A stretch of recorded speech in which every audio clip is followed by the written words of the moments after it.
Hi everyone, welcome to another edition of Adorned with Dignity. Today we're on day 39, and today's a continuation of the last lesson, which is the righteous refrains. And today's lesson actually has one of my most beloved stories, and it's one I didn't know until I taught this book last year, but we're going to get into it, and the story comes up right away. And it says, in the last lesson we expounded upon the case where a husband demands that his wife wear an attractive wig in public. Usually when a woman looks beautiful for her husband in the home, this will compensate for his need for her to look attractive for the outside world. And the Shulchan Aruch rules that a woman should look appealing to her husband at all times. Through looking pleasant in the home, she will strengthen her marriage and infuse her husband with love and respect for her. And this is also brought down in the Paleo that the advice is given to women that they should look attractive for their husbands. And I think in this generation we kind of flip that, and sometimes we take we try to dolly ourselves up for the world, and by the time we get home we're too tired and we just want to throw on sweats. And so the advice I got to tell you, from just about every Rabbeinu I've ever come across that speaks about this issue, I've always heard that advice. You must dolly yourself up for your husband. And in fact, it's not just a Rabbeinu that says this. They're getting this from a source. And we're going to get to that source right now. And it says that the Midrash in Bereshit teaches us that before Shem brought Hava to Adam, he adorned her with 24 different types of jewelry. This teaches us that the adorning of oneself for the husband is a spiritual act and is highly valued by the Torah. Through this, a woman fulfills the most fundamental obligation of a wife, which is to protect him from sin. Indeed, when a husband sees that his wife looks appealing in the home, this will shield him from the temptations of looking at others. So I think contrary to what's perceived about tznuis is that somehow you have to look like a Quaker Oats schlumpedinka, and that's not the case. We see that Hashem really does love this idea of dolling yourself up, but he likes the idea for dolling yourself up for your husband, not for the outside world. And in fact, we see this again when the women in the desert, when they were going to, when they were giving, for the Mishkan, the gift that they were going to give was about to be rejected. And, what were they going to give? They were going to give the mirrors that they dollied themselves up for their husbands. And Hashem said, do not reject these. These are most beloved to me. And so we see this really, again, this closeness that Hashem has with his daughters, and again, the role that they play. And we talked about this, we went into this in the series of Behind the Curtain, and we talked about the role of the woman and what her job is. And it goes on, it states that the wife of Abba Chilakia would dress up in all her finery to greet her husband every evening when he came home from working in the fields. And the Gemara praises her for this noble practice, since through this she fulfilled her role in protecting her husband from sin. And the Gemara further states that in Shabbos, that teaches that that the reason a woman may wear a sheitel in the courtyard on Shabbos, in addition to one piece of jewelry, without it being considered carrying on Shabbos, is since it helps retain the ahava in the marriage. They go even further, and it says the Pri Magadim concurs that surely the righteous Jewish daughters adorn themselves for their husbands and not has shalom for others. He then adds that in the merit of this, they will be instrumental in bringing the Geolah, just like the women in Mitzrayim brought about the redemption through adorning themselves for their husband. So we see, there's so many things that we think are not permissible. They're permissible, but they have limits. And I think in this generation, we tend to want to, again, like I said in day 28, give us an inch and we'll take a mile. Thank you very much. I think, we don't know when to stop. In this generation, we want more, more, more. And everything has to be bigger and better and extravagant. And we don't know how to stay within the limits. And I got to tell you, in reflecting back on my own family, I don't ever recall my grandmother ever looking like a schlampadinka, when her husband came home. And she always, she was always modest, very well put together. And I got to tell you that when I met her sisters are the same way. And it was funny because they said this story. And, I was putting on chapstick one day, and and I was in close proximity to the sister, and they looked at each other and they laughed because she said, "You remind me of my sister. She always has to have some kind of chapstick or something on her lips, and sometimes the lipstick." And she smiled and she goes, "I would never allow my husband to see me without lipstick." So it was just funny because this concept, this really was, along with tznuis, this concept was also well known.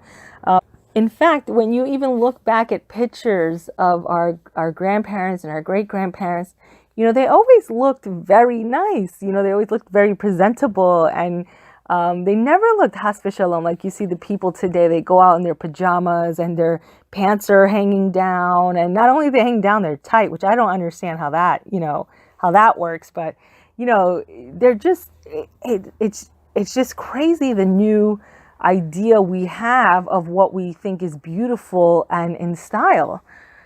But it continues on. It says, in the event that a woman truly yearns to upgrade her level of covering her hair and her husband doesn't agree, she should judge him favorably and contemplate his positive qualities. When she thinks positive thoughts about him, he may reflect positive thoughts about her and appreciate her sincere will to upgrade her level of tznuis. As Shlomo Melech teaches, just like the image of a face is reflected in water, so too are the feelings of one person reflected in the other. And if you're interested in learning more about this concept, you can, get the book, The Keys to True Harmony in the Home. So I think it's important to note that, especially in this generation, there's so many women who are struggling. They kind of done this whole battle in their own mind, and they've gotten to a place where they are ready to upgrade in all of their tznuis, and sometimes they're already tznu and they're ready to upgrade in kisurosh. And it's funny because when we're going on this journey of drawing closer to Hashem, we assume that because we're coming up on the ladder that everyone's coming up with us. And that's not always the case. Sometimes it's very frustrating because a lot of times women, tend to want to excel faster than the men. And the men seem to be, dragging their feet to come along. But Hashem, has seen this time and time again. And of course, he has given much wisdom to the sages in how to deal with this. Moreover than that, there are many examples in the Torah of the women and how they use such cleverness to bring about a desired outcome. But at the end of the day, you should know that Hashem is with you. And we're going to talk about something very amazing that happens for those who are not yet able to perform this mitzvah. And it says, if her husband still does not agree, she can earnestly dive into Hashem, that she should eventually allow her to grow in this mitzvah. She should then draw hizuk from the knowledge that through her pure desire and righteous thoughts of striving to elevate herself in this mitzvah, she is gaining great zechusim. As I'll teach us, if a person thinks of doing a mitzvah and is in a position that he cannot fulfill it, it is considered as if he performed the mitzvah. The main thing is that she should continue to keep up her yearning to grow in this mitzvah.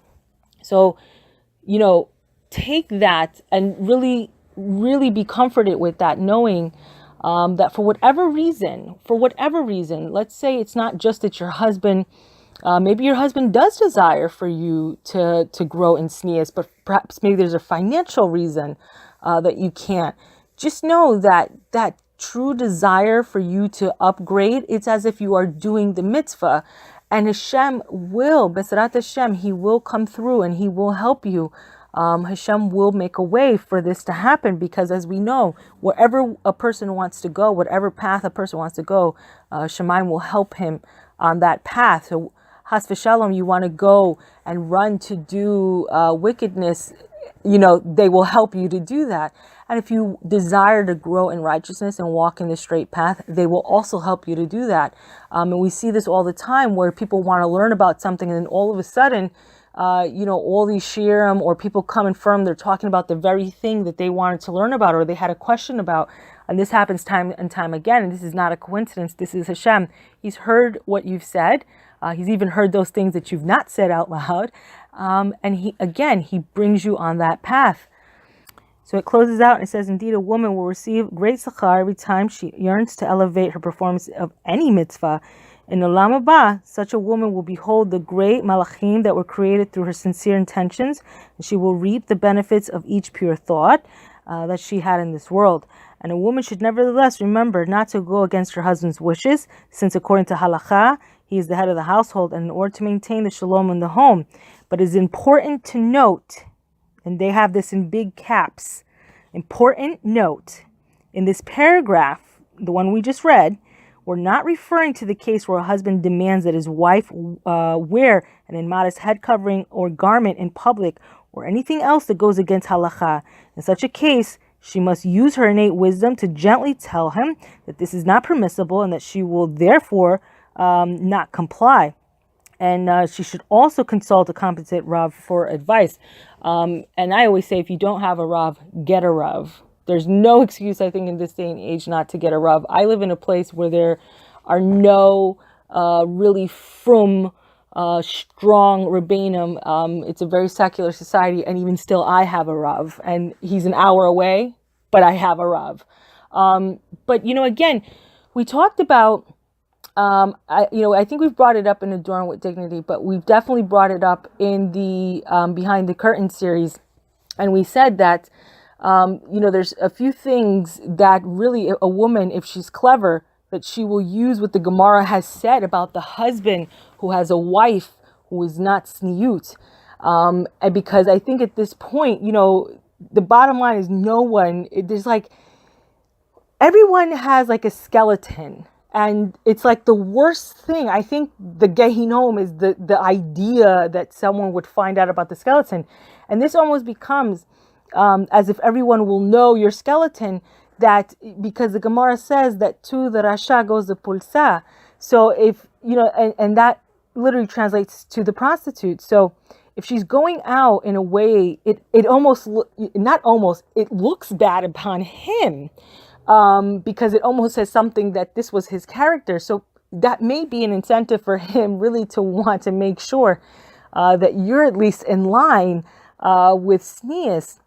And again, we talked about also why, just for the fact that when you understand the role of why a woman has to be tznuis, why she has to be tznuis, not why she wants to be, but why she has to be tznuis.